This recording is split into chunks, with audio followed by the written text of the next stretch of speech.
Эрдэнэт телевиз үзүүлж байна.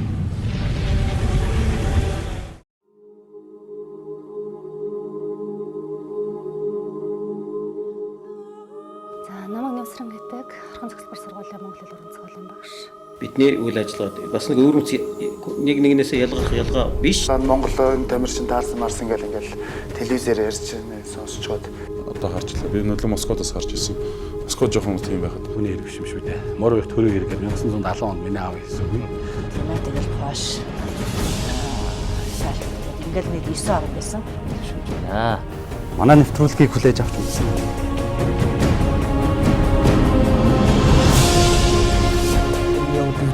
системийн орнууд Зүгээр аяад онд ямар авиад байхад тэр цагаан цэгүүдийг хүлээж аваасаа гэж боддог. Эсвэл энэ зүгээр жинхэнэ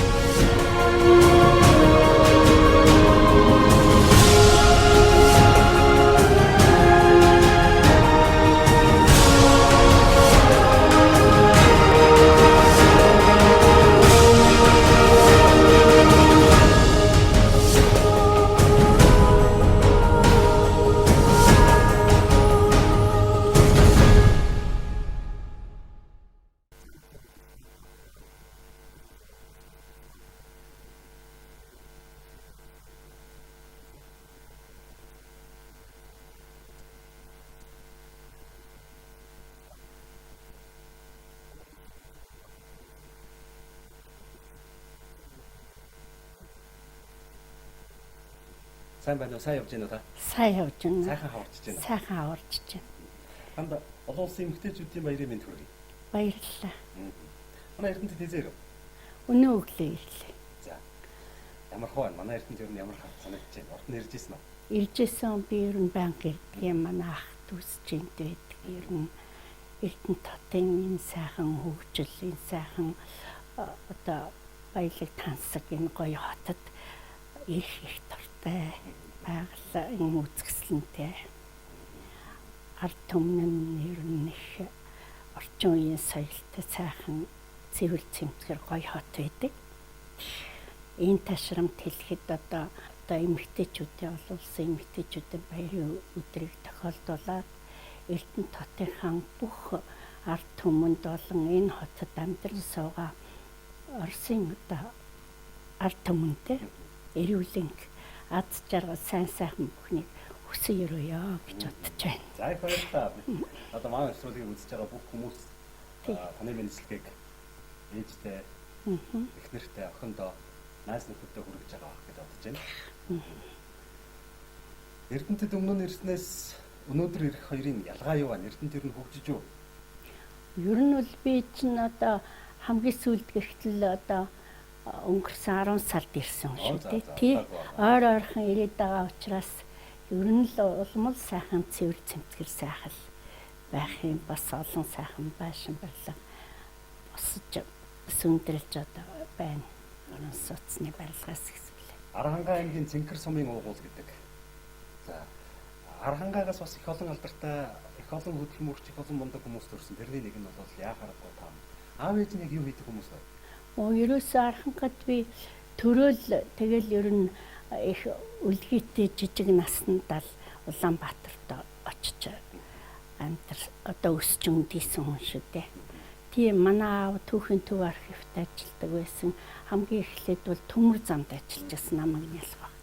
Төмөр замд ажиллаад 63 оноос хойш одоо намайг 14 настай байхад түүхийн төв архивт шилжиж очиж ажиллаж байсан. Ээж маань эмнэлгийн лаборант хүн байлаа. Тийм. Дунд сургууль төгсөө та эвлийн илгээлтээр ерөөсөө 10 жилийн 1-р дунд сургуулийг төгсөөл 1965 онд төгсгöd тухайн үед бол ерөөсөө туршилт маягаар 3 жилийн хугацаанд бол үйлдвэр сургалт гэж юм 10 жилийн сургуулиудаар явагдчихсэн. Тэгэхэд би манай 1-р 10 жил бол хүүхдээ хувцсны оюутлын үйлдвэр, мебелийн үйлдвэр, холбоо зэрэг газруудад бол үйлдвэр сургалт хийжсэн. 18 дугаар сургууль гэртэл аж үйлдвэрийн комбинатын үйлдвэрүүдээр үйлдвэр сургалтаа хийжсэн. Ингээл тэр 65 оны төгсөлтийн үеэр одоо нийслэлийн 10 жилийн сургуулиудыг төгссөн 120 хүүхэд аж үйлдвэрийн гимназид илгээлт авч очиж байсан. Тэрний тоонд орж тэр илгээлтээ эзэн болж ноос нэхэмлийн үйлдвэрлэлт нь 33 нь хуваарлагдаж очоод тэрний тоонд орж одоо үйлдвэрийн ажилчин болсон. Ноос нэхмлийн үйлдвэрийн тухай та ер нь хэр мэддэг байсан? Тухайн үед бол одоо тэр үйлдвэр сургалтаас гадна гэр ахуйн хичээл гэж ордог байлаа. 6 дугаар ангиас эхлээл гэр ахуйн хичээл орохоор одоо аймс малгайгаа өөрөө нэхэд өмсчдэг. Бэлээ нэхэд өмсчдэг. Тэгээд ойдлын одоо жижиг одоо ойдлыг бол чөлөөтэй хийж чаддаг. Хувцаа өөрөө ойж өмсдөг. Ийм хэмжээнд сурцсан байсан. Тэгээд би бол нэхмлийн үйлдвэрийн мэдгэдэгхүүнийг бол төдийлөн сайн мэдэхгүй байсан тухайн үед. Өөрийн хар ухаанаараа бол одоо аймс малгай бэлий нэхэж чаддгаараа л нэхмэлчин болох юм байна. Дээрээсээ тэгээд улсаас эвлийн илгээлт гэж гаргаад үйлдвэрийн ажилчдыг маш их олноор нь бэлтгэж гаргасан илгээлтийн эздэг олноор төрүүлсэн. Тэр тоонд орж явснараа одоо Монгол хоньны ноос хангалсан тэр сайхан үйлдвэрт одоо ажилчин болж очиж ирсэн. Надтай адилхан одоо тэр 120 хүүхэд аж үйлдвэрийн гимназид очлоо гэхэд үйлдвэрүүдэд хуваагдаад 33 нь нэхэмлийн үйлдвэрт очиж ирсэн. Тэгэл нэхэх цех, гүйцэтгэх цех, эрх цехэд хуваагдаад тэгэл бид нар ч одоо эрэгч нэхэгч тэгэл зарим нь засварчин зэрэг ажлуудад хуваарлагдаад очоод ямар нэгэн одоо ахмад туршлагатай хүн багш болол ингээд дааж авсан баг. Ерөөсө тухайн үед бол одоо техник мэргэжил гэж байгаагүй. Тэр үед бол ерөөсө тэр үйлдвэрийн ажилчдал одоо нэгнтэй багш болдог байсан. Тэр үеийн одоо биднээс өмнө ажиллаж очсон, ажиллаж байсан хүмүүсээс багш болдог. Яг тэр үед би миний санаанаас гардгүй 6 сарын 20-нд одоо аж үйлдвэрийн гимназийн конторын үүдэн цуглаад хуваар аваад явхад 18 дугаар сургуулийн 10 дугаар анги төгссөн хүүхдүүд ангиараа нэхмэлчин мэрэгжилтэй учраас ангиараа очиж байсан. Тэнд нэг маам гэж охин одоо очив.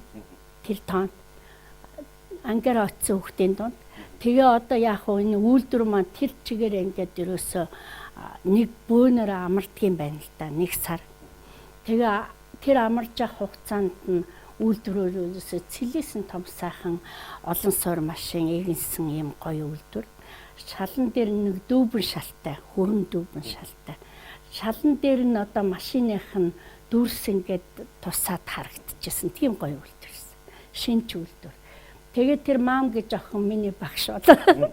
7 хоноод байж тал үйлдвэр цугласан ажилчид. Тэгээд чи орлоо гэж хүн миний багш болж ирсэн. Би одоо нарийн даав нэхэх Аш 212 гэсэн машин дээр бол анх очиж ажилласан.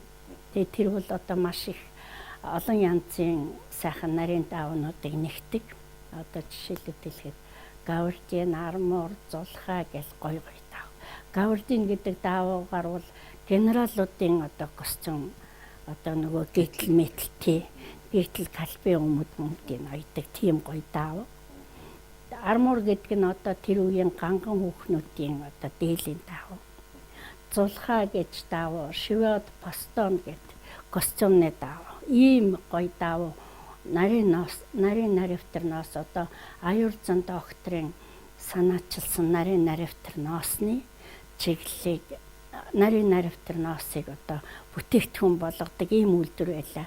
Ажиална гэхтэл долгионцсон ийм халуурсан одоо тийм үслэг их гоё ажил гардаг байлаа шүү дээ. Тэргээрээ аргал хүнчлэгэд зүйлдэ юу яасан. Монголчууд ингээд өөрсдөө даавгаа нэхэд, азиалаа нэхэд 60 оны 1 сараас эхэлж тий 80 оны 60 оны 1 сараас эхэлж үйлдвэр явагдсан. 59 онд үйлдвэр бүр орон сууцтайгаа хамт баригдсан. Ийм гоё үйлдвэр байсан. Хятад улс тэр үед тэр үйлдвэрийг байгуулж өгсөн юм байл. Өнөөдрийн залуучууд одоо бидний үеийн гэдэг юм хүмүүсээ ярихад нэг жоохон гайхалтай юм. Монголчууд өөрсдөө Маш гоё. Их гоё даавнууд. Өөрсдийнхөө хэрэгцээг хангаж, тодорхой хэрэгцээг хангаж ирсэн гэдэг Тий. байна тийм ээ. Тий. Өнөөдөр бол тийм боломж олгосон. Одоо бид нарт ингээд 80-аад оны үед одоо миний тэмдэглэлийн дэвтэр дээр байдгийг. Юу одоо нэг шуурхаа гэж 7 хоног болгон өглөө шуурхаад суудаг. Тэгээ тэрэн дээр бол ингээд энэ сарын төлөвлөгөө одоо 800 мянган метр нэх төлөвлөгөөтэй. Төлөвлөгөө нь. Үүнээс давуулж л хийн. 810 мянга ч юм уу ийм метр давуу нэхэх ёстой гэсэн даалгавар төлөвлөгөөгөө. Тэгээд тэр чинь нэхмэлчтэд хуваагаад нэхмэлчтэд зориулагдсан норм нь гарч ирдэг. Тэрийг давуулж хийхин төлөө дээрээс нь тэр манай бүтээгдэхүүн бол 70% нь экспортод гардаг гэсэн. Гадаадд. Тэгэл экспортын төлөвлөгөө дасалчихъя гэж бид нар өдөр шөнөгүй 3 ээлжтэй машины сул зогсолтыг байлгаж болохгүй хүчин чадлыг дээд зэргээр эзэмших ашиглах хэрэгтэй гэсэн ийм ураатай ажилтдаг байлаа шүү дээ. Экспортын төлөвлөгөө тасалчихгүй байх юмсан гэж үтгэж ирсэн нь эх орныхоо нэрийг унгаачихгүй байх юмсан гэсэн зорилго байна тийм ээ. Тий. Тийм шүү. Долгион гэдэг та түрүү ярьсан шүү дээ. Долгион гэдэг ажиалын. Тий. Тэр ажиалаас ингээд одоо юу гэж хэмждэг юм бол доо метрээр ингэж яагаад тэндээс бас хэмнэлт гаргаж одоо илүү гэдэг юм улстай ашигтай ингэж ажиллаж исэн гэж санагдах байдаг. Тэр үл ингээд 5 жилийн төлөвлөгөөнд бол одоо жишээлбэл нэг нэхмэлчин хэдэн метр долгион жил гарах ёстой гэдэг бүр нарийн тооцоо 5 жилд. Тэрийг бол би 3 сар 18 хоногийн өмнө хугацаанаас нь одоо 5 жилийн төлөвлөгөөгөө 3 сар 18 хоногийн өмнө хийнэ гэсэн ийм төлөвлөгөөтэй. Тэгээд тэр чинь тодорхой хэмжээний нормативтэй. Одоо жишээлбэл ингээд 5 см-д тэдэн ширхэг утас цаахна. Одоо хөндлөн утас нь тэд багтана. Хэрв тэр хөндлөн утас тэр тоогоороо биш байвал тэр ажаал бүр сэрэг одоо маар шиг сэрэг болоод хүний хэрэгцээ хангаж чадахгүй чанарын гологдол болох жишээтэй.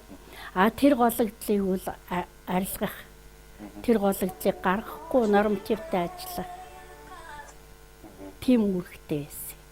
Тийм одоо өөрийнхөө авсан үүргэнд тэрийг тусгасан. Чанарын гологдлгүй ажиллах, одоо нягт цэргийн хэмжилтийг байнга хийж авах гэсэн ийм одоо нарийн зорилттой. Тэгээд тэр зорилтонд хүрчээсэн. Тийм. Байнга өдөр болгон тэгэл ерөөсө бүх нэхмэлчд яг тийм юутай нормативаар нь ажиллана гэсэн тооцоотой. Мөн одоо метрт ногдох нормт утас байдаг. Утасны орц. Тэр орцыг үл ерөөсөө алдалгүй нарийн тооцож тэр метр дутмаас гаргах ёстой хаягдлын норматив байдаг гэсэн норм. Тэр ч одоо автомат үйл ажиллагаатай машин шүү дээ. Тэрийг ажилуулж байгаа хүн бол одоо тэр нормативт хаягдлыг багасгах гэдэг нь үзүр утас байнга гардаг байхгүй юу. Ингээл утсаа дуусан гут өөр утас залгана. Тэр одоо үзүр хэсэг утсыг 22 г байх ёстой гэж нэхмэлчэнд тогтоосон байдгийн. Тэгвэл тэрний 1 г-ыг хэмнэх, метр болгоноос 1 г хэмнэх. Ийм тооцоо авч ирсэн. Метрын дутамд ногдох нормативт одоо шулуун утасны одоо өөрөөр хэлбэл тасралтаас үүсдэг гологдол байдаг. Тэр нь бас нормативтай бас нормтой. Түүнээс бол одоо 1 см-ийн хэмнээдэй. 1 см-ийг гаргахгүйгээр өөрөөр хэлбэл одоо 1 метрт ногдох тэр нормт оёг багасгана 1 см-аар гэсэн ийм үзүүлэлтийг бас тэр 5 жилийн төлөвлөгөөнд тусгасан. Тэгснээрээ 1 см-ийг багасгана гэдэг чинь 255 метр байлаа гэхэд 1 см-аас нь 2 метр хэдэн санжин гасах жишээтэй тийм ээ. Иймэрхүү одоо үзүүлэлтүүдээр үүрэг төлөвлөгөө авна. Дээрээс нь одоо манад зөвлөлтийн мэргэжилтнүүд ажилладаг байсан. Мэргэжилтнээс сурахын тулд зохих хэмжээний одоо өөрийн гэсэн мэргэжилтэнтэйгээ харьцах тийм орос хэлний анхны мэдээлэлүүдтэй болно гэж хүртэл үүргэнтэй авчлаа шүү дээ 5 жилийн үүргэн. Тэгээд хос мэргэжил энэ төр Би нэг сайн ярихгүй тэгтээ ойлголцсон. Ойлголцоо л байна. Тий. Хэдэн онд төрийн шагнал хүртсэн бэ? 76 онд. 1976. Бүгд найрамдах Монгол Ард улсын ардын их хурлын тэргүүлэгчдийн дарга нөхөр Юмжаагийн зэдэн бол алдарт нэхмэлчин гэж. Энэ бол төрөөс өгсөн цол юм уу зүгээр өөрөө ингээд хүндэлж исэн хүндлэл байсан юм уу? Одоо надад нэг юм юу байдгийг Дорнот аймагт очиж уулзалт би 2-3 удаа хийсэн. Хамгийн сүүлд тооцоотой үүрэг амжилтын үндэс.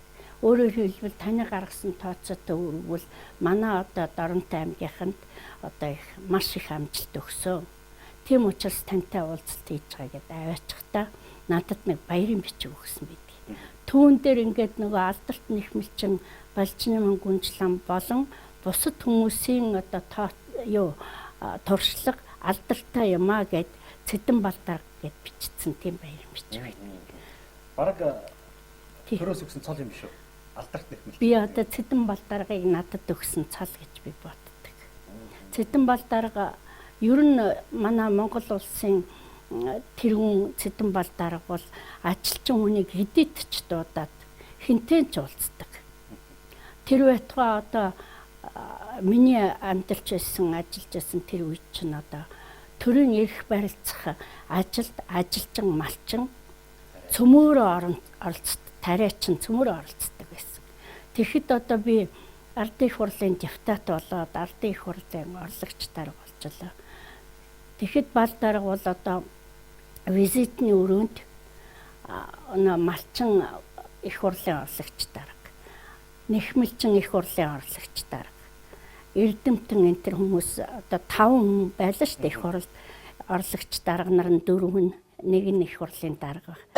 Тэгж яхад ерөөсө чөлөөтэй ингээ хурлын завсралгаанаар за манай хончин Сэкэ чи одоо хэдэн хүүхэдтэй хэдэн хонь хариулдгийн гээл тэгэл надаас гэсэн үйлдвэрийн тухай асуувал тэрнээс өмнө бол намайг энэ тооцоотой үүргийг авсны дараахан намайг өрөөндөө ураад манай үйлдвэрийн дарагтай намын дарагтай бид гурвыг ураад тэгээд маш их ярилцлага хийсэн. Миний санаанаас гардгүй 9 цагаас өдөр 2 цаг хүртэл одоо янз бүрийн одоо Оросын нэхмэлчин хүний дуршлагаар би үүрэг авсан шүү дээ анхан. Тэр зөвлөлтийн нэхмэлчин Лежа Малченко гэж хүн одоо 5 жилийн төлөвөг хугацаанаас өмнө биелүүлсэн. Ийм үзүүлэлтээр хийж ажиллаж байсан гэсэн туршлагын одоо тэр араб утницаа сэтгүүлээс манай аав тэр орос сэтгүүлийг их надад захиалж өгдөг. Тэгээ тэр сэтгүүл дээр гарсан туршлагуудыг хүртэл одоо надад тайлбарлаж өгч одоо ийм үүрэг тооцоотой байдгийн байна. Ингэж ажилтгийн байна гэснийг санаа өгч тэгээд тэргээр би энэ үүргийг авч ажилласан байхгүй юу. Хорвоо ямар мөнгө шүү дээ. Бүгд л ирээд үздэг байна. Аав ээж нь ер нь хэдий явчих. Нилээн дээр 73 75. Би яагаад ингэж асууж байгаа юм бэ гэхээр охиныхоо ирээдүйн сайн сайхны төлөө аав нь хичээжлээж ээж нь залбирч байсан ба. 1980 оны 6 дугаар сарын 24-ний дээр гайхамшигт өдөр бүгд найрамдах Монгол Ард улсын ардын их хурлын тэргүүлэгчдийн 163 дугаар тогтоолоор Балжныман Гүнжин тамыг Монгол улсын хөдөлмөрийн баатар болголоо гэхэд сайхан л байсан ба. Тий. Аав ээж нь аав нь байсан бол их л баярлаад. Аа. Магадгүй миний охиндоо сэтгүүл захиалж өгч ирсний үр дүн гарлаа. Охин минь сайн сайхан явж байна даа гэж салгах байсан баг тийм ээ. Та юу нэгж харамсдаг. Манай аав ч бүр үйлдвэр дээр очиод тэр нэхэмлээс машин тэрийг үзээд миний ажил дээр ирээд одоо дарга нартай хүртэл одоо ажил төрөл нь ямар байна гэж хүртэл ярилцдаг маструудтай тийм хүн байсан шүү дээ.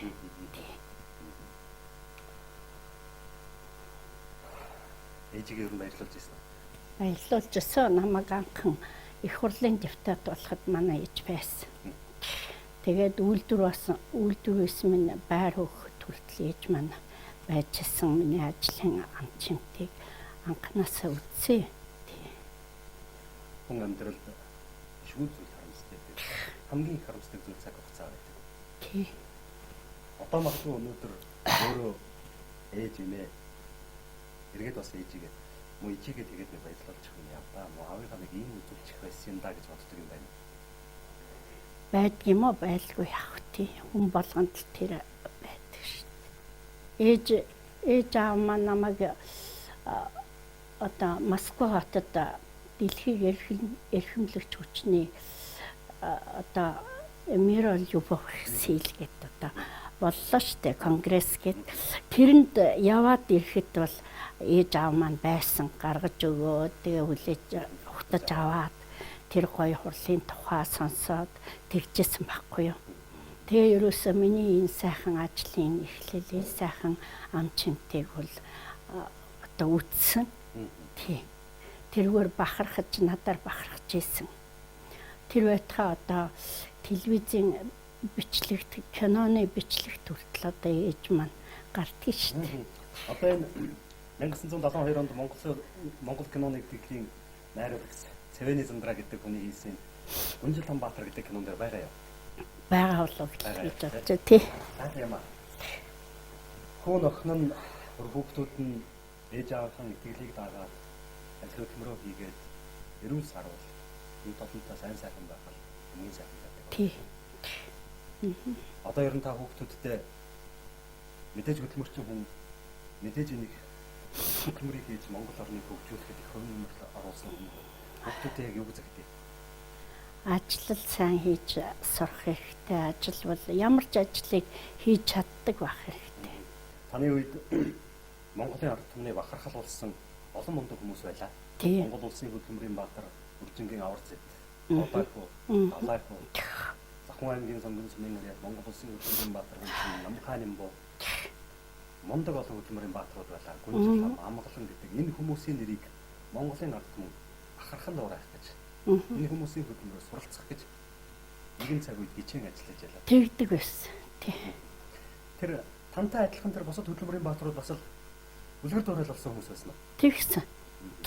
Жишээлбэл хэлэхэд Амгалан Баатарч 1974 онд баатар болсон.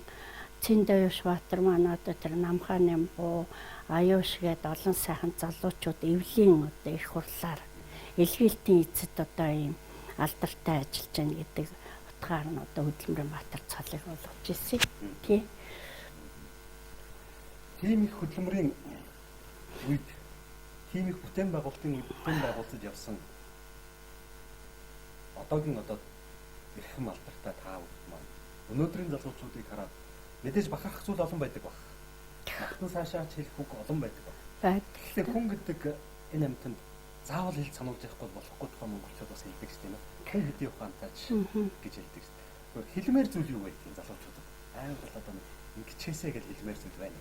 Гэхдээ одоо бид чинь хүүхдээ ахуй цагаас 18 настай үлдрийн ажилчин болно гэдэг чинь хүүхдээ ахуй залуу цаг штэ. Ширээний араас ажилчин болсон тийм ээ. Тэгэхэд ерөөсөө үйлдвэрт төлгөөгөө биелүүлдэггүй, үйлдвэрт муу ажилдаг хүн ерөөсөө байдаг байсан. Цөмөөрөө ерөөсөө тэр одоо би боддгийн эх оронч гэд одоо бол эх орончтой өдөр гэдэг юм болдог л доо. Тэгэхэд бол бидний тэр одоо тэр социализм гэж жоох муу хэлэх дуртай байх юм билээ. Орчин үеийн улс төрчид ялангуяа биднийг удирж байгаа хүмүүс. Тэгвэл тэр социализмын үеийн чинь залуучууд жинхэнэ одоо их оронч хүмүүс байсан. Ерөөсөө одоо баатар болж байгаа нь одоо бид нар байлаа гэхэд баатараас дутхгүй ажилдаг ажилчид бол ерөөсөө зөндөө байсан.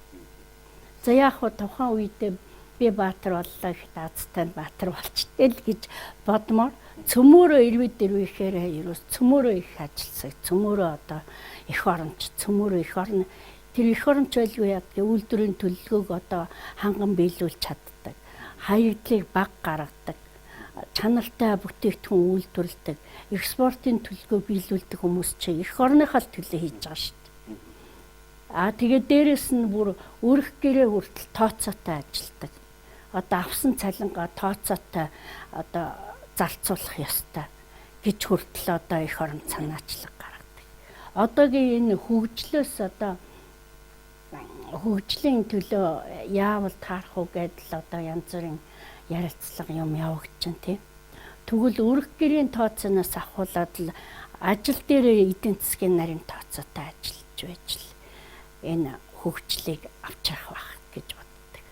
Залуучууд болгоно л одоо ер нь яг одоо бол хүн болгоно хөрхий аргагүй штэ. 90 онд арчил гэд гарсан тийм ээ. Арчлалын үед бол хүн сурчж болно, сурахгүй ч байж болно. Хүн өөрөө ихээр амьдрна. Дуртай газараа хаач амьдрч болно энэ төр гэд заатсан болохоор тэр хүн ерөөсөө би хотод очичл машин авч унаад л машины таксины жолооч болол сайхан амьдран гэх жишээтэй зүтгэж штэ. Тэгэхэд малчин хүмүүс одоо хөгшчүүлэн баг үлдээд залуучууд нь хот руу зүглээд малаа маллах сайн малчингүй болчихлоо гэх нь холгүй л биш та одоо тий. Саалчин хүртэл ховордчихлоо гэл ингэж чинь тэгвэл одоо хэрв тэр залуучууд хүүхэд маань эх орончоор хүмүүжсэн бол тэр дур зоргоороо хаач амьдарч олно гэдгийг тэгж айхтар заахаасаа өмнө юу сурах уу, юу мэдэх үү, ямар ажил хийх үү гэдгийг илүү ойлгуулсан бол тэд тэгж хот руу зүтгээч үгүй юу. Цөмөөрөө дээд сургууль, хувийн дээд сургуулиудад.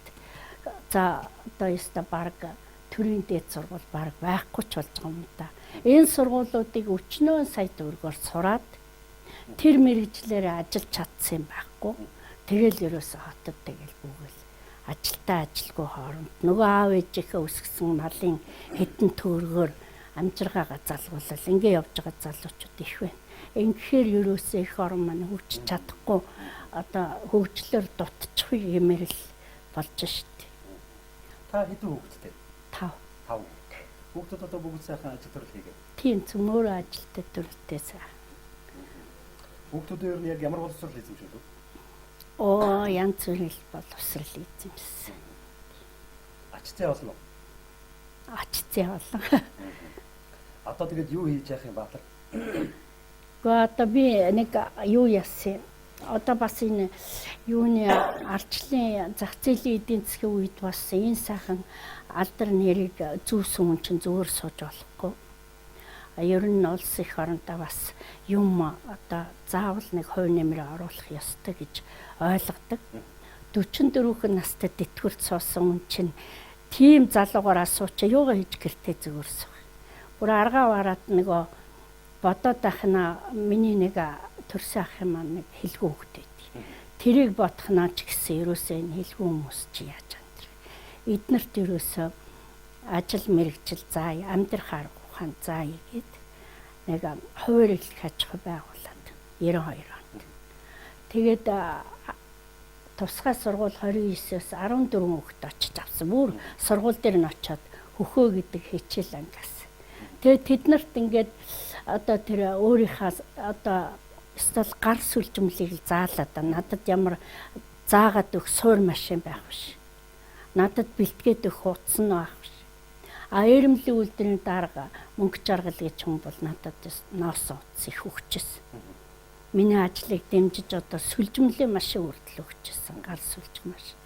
Тэгээд тэр хүүхдүүдтэй тэр гар сүлжих машин, ойдлын машин зэрэг дээр янз бүрийн чиглэлээр би ойдлчин, гар хевсчин, гар сүлжигч, гар нэхмэлчин ийм мэрэгчлүүдийг заагаад бас дээрээс нь амьдрах арга ухаан заах. Ийм зорилготой тийм хүүхдүүдтэй ажилласан. 14 хүүхдийг сургууль дээрээс нь аваад талбай дээр зураг авахуулаад. Тэгээ ажил дээр ирчихсэн. Ажил маань бол дандаа л түрээсийн байранд явдаг байсан. Тэгээ ирсэн чил ерөөсөө нэгийг дагуулж ирсээр гал 26 хүүхдтэй болж байлаа. Тэгээ тийм хүүхдүүдтэй би сайхан ажилласан ихний хэдэн жил ажиллаа. Тэгээ сүүлдээ ч одоо тэр хүүхдүүдийн минь бидний ажлыг дэмждэг хүн чалга ерөөсөө тэгэл тухайн үеийн айхтар ороо бусгаа тэр эдийн засгийн үед чинь одоо тийм одоо яг одоо бол ондоо биш хуваар юм хий гэсэн хүнийг бол маш их дэмжиж байна. Тэр үед бол тийм дэмжлэг байдгүй байсан. Тэгэл бид нар чинь ламбардаас мөнгө зээлэл одоо нөгөө байгаагаар нь өөрийнхөө байрыг төрөсөлж ирэл хийж ялла шүү дээ.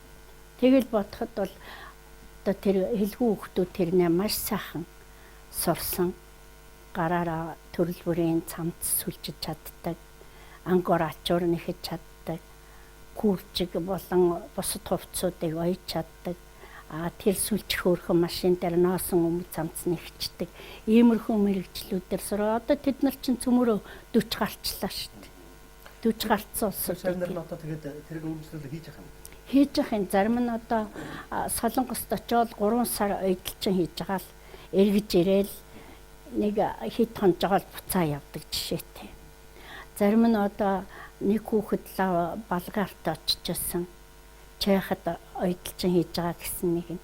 Ингээл бодохоор бол зохих хэмжээний сурсан юм ашиглаж л мэрэгчлээ. Тэгээд ер нь эргэж багш дээр ирж байна. Ирдгэн штэ цагаан сараар ирээл зовлогно. Сайхан санагддаг.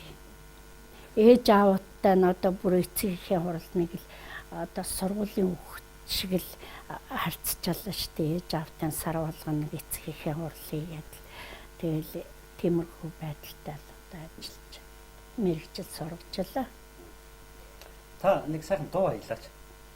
Мэдээж дуулдаг л байгаа. Одоо би яаж дуулж чадах вэ? Нэг сайхан ээжийн тухай ч юм уу дуу аялж өгөөч.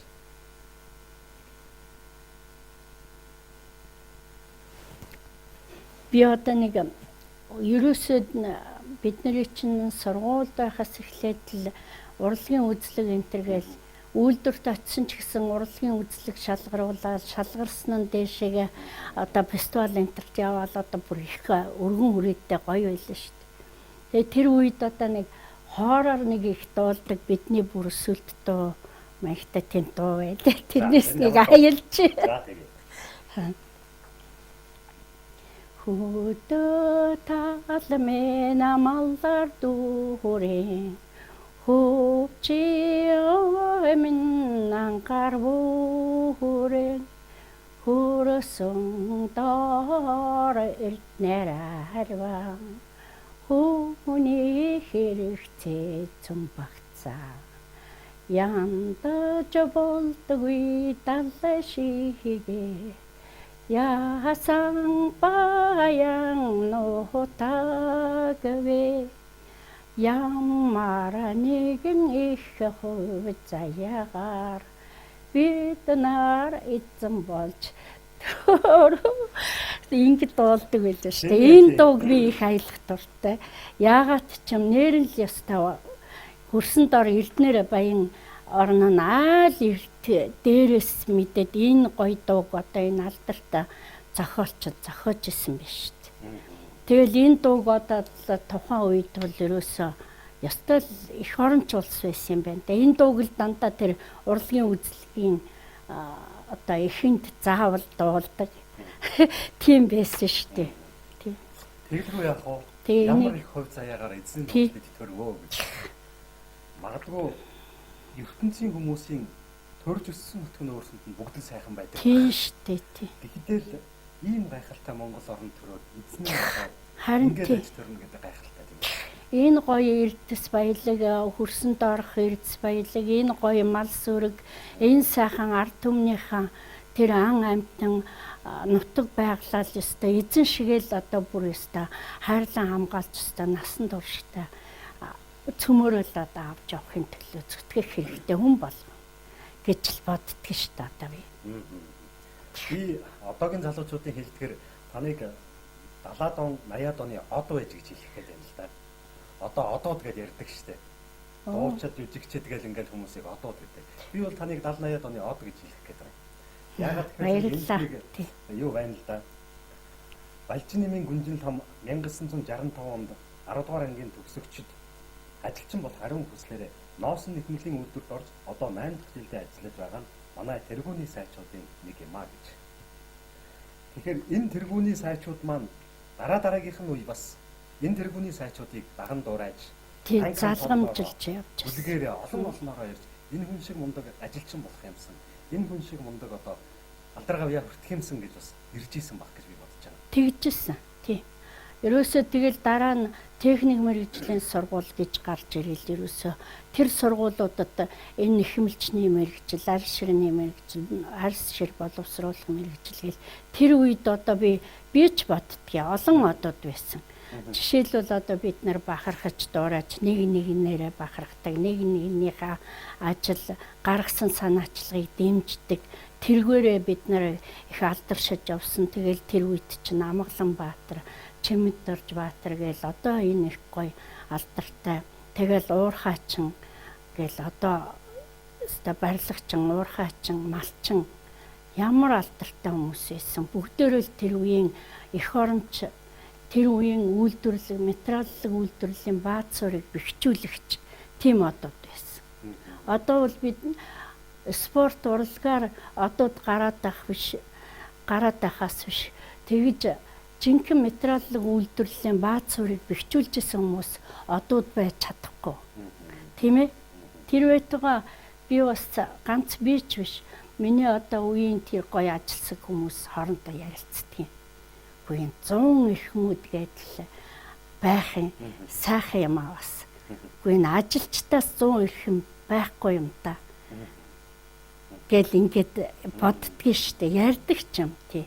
Тэгэл бодохоор нэрэн л үе нь ондоо юм да. Энэ цаг ондоо шүү дээ л гэж боддгийг штэ. Уг нь усуулаад тий. Өнөөдрийн бидний өдий зэрэгтэй ажиллаж амьдарч сурч хүмүүжихэд та нөхдийн минь оруулсан хувь нэмэр тэр хавьяа чинь бидний энэ хэмжээнд хүргэсэн гэж би ойлгодог шүү дээ. Ягаад гэхээр Монгол улсын цэцэглэн хөгжилтөнд эх орныхоо нарыг өндөр төрүүлж явсан олон хөдөлмөрийн баатрууд тэр өмнө цагт эх орныхоо атга шороо сөөм газрын төлөө төлөвлөж явсан олон улсын баатруудын гавьяагаар л бид өнөөдөр Тийм штэ. дэлхийн хөрсөн дээр оршин тогтнож байгааг ойлгодог шүү дээ. Би боддгийг штэ одоо Чингис хаан чинь ямар ухаалаг, ямар агуу хүн байж вэ? Энэ Чингис хаанаараа бахархаж байгаа штэ одоо үед бол тий манай засаг төрж бахархаж байгаа. Тэгэл энэ сайхан агуу хүний хамгийн гоё байгальтай, хамгийн сайхан баялагтай, хамгийн тайван энэ гоё газар нутгийг бид нарт ингэж үлдээгээд тийм ээ тэнд нь төвлөрүүлсэн байж та одоо дэлхийн талыг эзэгчээд тэгэл бусад жишээлбэл далай малаа тэр өөр газар юу яатсан бол хар шуурга далай янз бүрийн муу юмнууд их биш шүү дээ. Тэгэхэд манай энэ орн тийм юм болдоггүй шүү дээ. Галт уулмуу байхгүй шүү дээ. Тэгээд тэрийг үе үеэр жишээлбэл одоо тэр 11 оны тусгаар тогтнол 21 оны скватер жанжин энэ чинь бүр ингээд үе үеэрээ тэгэл чойволсон цэдэн бал дарга бүр өстой хайрлан нүдлэн хамгаалж өстой улс орноо сайхан авч явсан тий. Яг л одоо тэр хэвээр нь л бид нар сайхан авч явахын төлөө гадаадын хүнийг гэхээс өөрийнхөө хүнийг л одоо хайрлж өстой эцэгшг нь авч яваасаа л гэж би боддог шүү дээ. 90-ад оноос өмнө мал бүлээ, зуд боллоо, тэглээ гэдэг одоо муу мэдээ байх нь байсан. Багшаахан байсан. Өнөөдөр бол цас орлоо, мал бүлээ гэж зуд төдийлөн айхтар их одоо нөгөө түүхэнд байдаг 40 жилийн зуд гэдэг шиг болоод байгаа юм. Байхгүй ерөөсөн байх. Өнөөдрийн энэ малчтыг би малчтыг муу хэлэх гэж байгаа биш. Өнөөдрийн малчтын энэ одоо малаа бүлээд ингэж байгаа байдлыг магадгүй Намхайлангүй Баатар, Додоогүй Баатар, Минжүүр Баатар, Аварцад Баатар харуул их уурсах байсан болов. Магадгүй. Тэгээ би бас боддгийг штэ. Бидний ээж аав миний санаанаас гардгүй юм. Одоо 10 жилийн сургуульд үйлдвэрийн ажилчин дөнгөж болчиход байж хахад манай аав бүр Өмнө Говь аймгийн Ноён суманд төл үлээ авах ажилд явж л шин. Албан газрууд тэгж явж исэн юм байл. Тэгээ манай аав төл үлээ авах ажилд явлаа.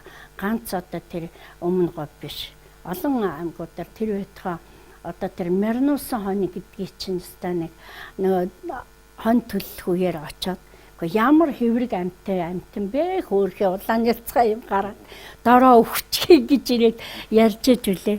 Тэгэл тийм ажилд хүртэл тэгэл тэр нэмнэ энтергээл малчтад тусламж энтрийг өстой сургууль үйлдвэр газар сайгүй гаргаж өгдөг гэсэн шин. Тэгээд бид нар чи ерхөх цагаан үр түүгээд тэрий чинь ингээд нөгөө 10 жилийн сургуулиудад бүр ангиар нь даалгавар өгсөн. Ерхөх согоон үр төвгээ түүнийг одоо хаврын тариалаад намар нь хураагаад малчтад иж бэлдэх. Тэр байтугай өдөөний хүүхдүүд хүртэл одоо мэхэр зэхэртэй янз бүрийн юуг чинь бэлддэг.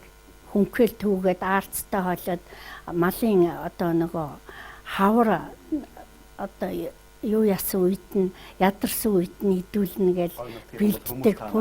Тий.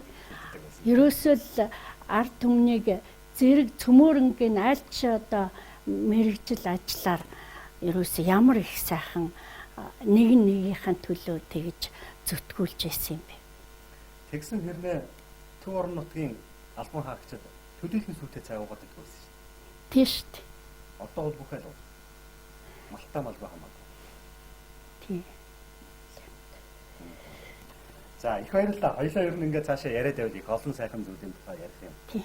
Тэгээд нэвтрүүлгийн цаг маань ер нь өндөрлөж өгч байгаа юм. Тэгэхээр нэвтрүүлгийг үзэж байгаа үзэгчдтэй бас их талархлаа.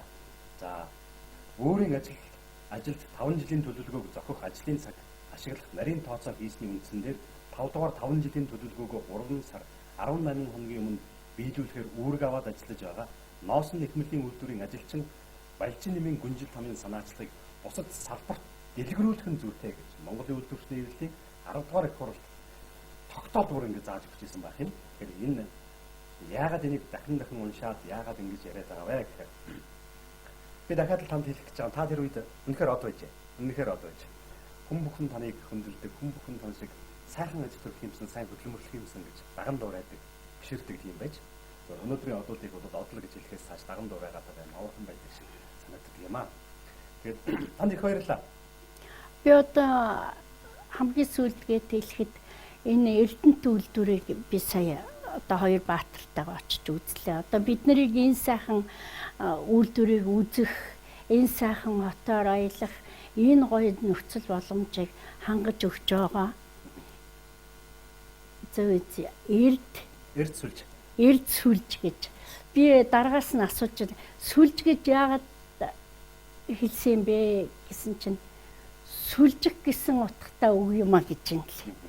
Тэгээ одоо энэ нөхцөл боломжийг энэ үйлдвэр маань үйлдвэрчний эвлэл үйлдвэрийн дарга одоо энэ нөхцөл байдлыг хангаж өгч биднийг энэ сайхан хотод айлчлуулж өстой гадаадд яваа төлөөлөгч хэл бид нар ч одоо тэр Эрдэнэт үйлдвэрийн бүх үйл ажиллагааг сонирхлоо. Үнэхээр одоо Монгол орныг ганц тэжээдэг одоо саалын үнэ гэж одоо үргэлж ярьдаг шин.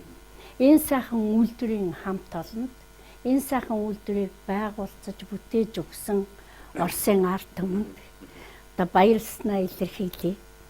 Тэгээд одоо улам их амжилтыг хүсэж Эрдэнэт хотынхаа ард түмэнд эрүүлийн кац жаргалыг хүсье гэж бодож байна. За их баярлалаа танд. Танд бас жаргал сайн сайхныг хүсье. Танаа өр хүүхдүүд, танаа гэр бүлийнхэнд бүгдээр нь нас жаргал сайн сайхныг хүсье. Энэ бол миний тэр хоёр баатрын маань бас үг яваа шүү. Тий, дамжуулж байгаа үг тий.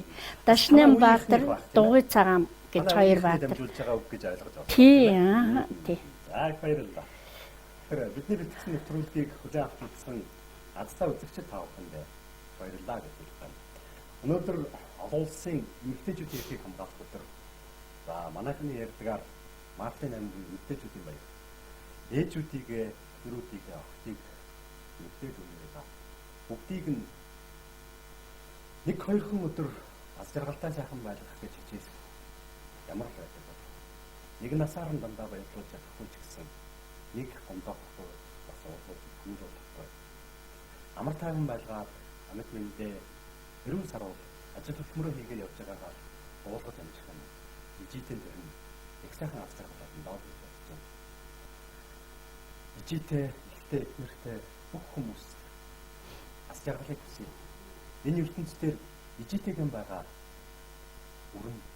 үртэйгэн байгаа их нь амьд амьтан хамгийн дээд бүр дээдийн дээд аз жаргал байдаг. Бүх хүмүүс аз жаргал сайн сайхан хүсье. Бүх хүмүүсийн ээжүүдэд бас Эрдэнэт телевизийн уран бүтээлчд болоод Эрдэнэт үйлдвэрийн 6 уран хацлын хаамс сайн сайхныг хүсье. Сэтгэлээ нэвтрүүлгийн маань энэ тагийн дугаар бүгд өндөрлж байна. Дараагийн дугаар баярлалаа. Хазайлгаж болохгүй тэтэм шиг нэрээр чинь би овулсан. Халуун зүрхний уйрал хайр гуньгийн чинь хүртэл өвлсөн. Өргөстэй орчлонд бүдчээд уйлд суухын цагтаа хүн өлгийг минь сийлсэн. Аавтай болохоор амьд явж чаддгаа.